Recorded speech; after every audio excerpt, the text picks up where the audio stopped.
exist. I live in Maryland, and where same-sex marriage is legal, it doesn't seem to have made much difference there, certainly in my life, or I think most people would not be able to tell you exactly when things changed in Maryland so that same-sex marriage became legal.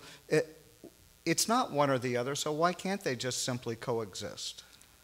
I'll take a stab at that. It's been 3 years in Maryland. What'll be interesting to see is what happens 30 years from now.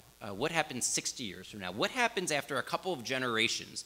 Because the law will either teach that marriage is about consenting adult romance and caregiving, where the consenting adults get to set the parameters on the size and shape of the relationship, or the law will teach that marriage is about a permanent, exclusive, monogamous union between man and woman, husband and wife, mother and father, because children deserve both a mother and a father. The law can't teach both at the same time.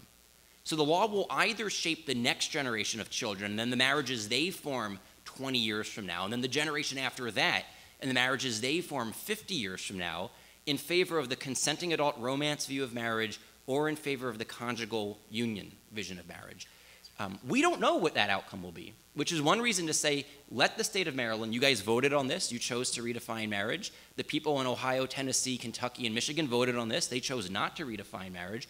Let's see what happens 30 years from now. Let's see how it changes. The preliminary data suggests that states and nations that have redefined marriage, that keep data on this, have seen that their marriage rates have declined faster than what would have been the trend prior to the redefinition of marriage. Maybe that's just a historical blip. Some people are saying it's because of the recession.